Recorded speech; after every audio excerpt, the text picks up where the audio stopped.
नमस्कार, India news Haryana में आपका स्वागत है। आपके साथ मैं हूं वंदना राष्ट्रोही। बुलेटिन की शुरुआत करेंगे करनाल से बड़ी खबर के साथ, जहां बीजेपी सांसद संजय भाटिया ने कांग्रेस पर हमला बोला है।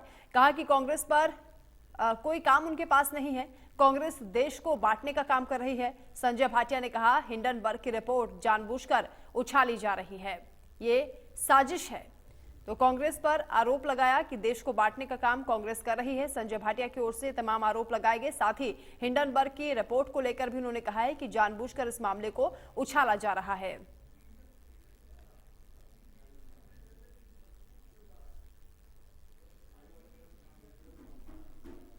करनाल से बड़ी खबर, जहां सांसद ने आरोप लगाया है, सांसद संजय भाटिया ने कांग्रेस पर हमला बोला।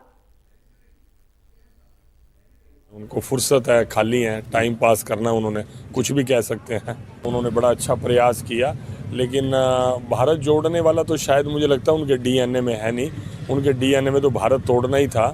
और जैसे आप देखो 47 में भारत के टुकड़े हुए, फिर धारा 370 लगाकर कश्मीर को हिंदुस्तान से अलग रखने का जो साजिश रखी गई, लेकिन उसकी मैं कहता हूँ अपने राहुल जी को ये कहूँगा कि मोदी जी के होते आप चिंता ना करो, भारत जुड़ेगा, जुड़ा हुआ रहेगा और ताकतवर रहेगा। वो हाँ, एक फ़ायदा है कि अपना जो हरियाणा में जैसे अब उन्होंने हाथ से हाथ जोड़ो अभियान शुरू किया है, ये अगर भारत जोड़ो यात्रा से पहले कर लेते तो जो कांग्रेस नेताओं की आपस में डिफरेंसेस पोस्टर होर्डिंग्स के मामले में देखने को मिले, वैसे उनका व्यक्तिगत मामला, इंटरनल मामला है, हमारा कुछ लेना देना नहीं है। लेकिन जब आप पूछ ही रहे हो तो मैं सलाह दे ही देता हूँ आपके माध्यम से कि ये हाथ से हाथ जोड़ो का अभियान जो है, ये अगर कर लेते तो कम से कम यात्रा में डिफरेंसेस उनको नहीं दिखते हैं। उनको फुर्सत है, खाली है, टाइम पास करना, उन्होंने कुछ भी कह सकते हैं। उन्होंने बड़ा अच्छा प्रयास किया, लेकिन भारत जोड़ने वाला तो शायद मुझे लगता है उनके डीएनए में है नहीं। उनके डीएनए में तो भारत तोड़ना ही था।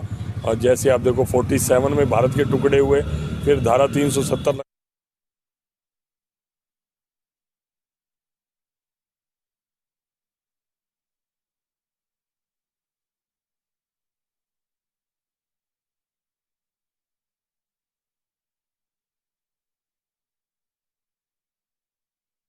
कई बड़े नेता उनका साथ छोड़कर नहीं जाते।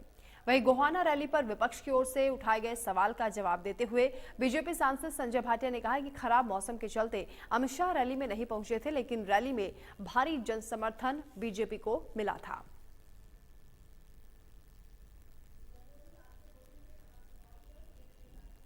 अगर आप वहां पर होते तो कारण आपको खुद ही समझ आ जाता। लगातार 2-3 घंटे की बारिश में और इतनी बड़ी संख्या में लोग वहां पर पहुंचे हुए थे, और मौसम ऐसा था कि जिसके कारण वो मौसम के कारण वहां नहीं आ पाए। उन्होंने खुद इस बात को माइक से बोला भी। अगर आप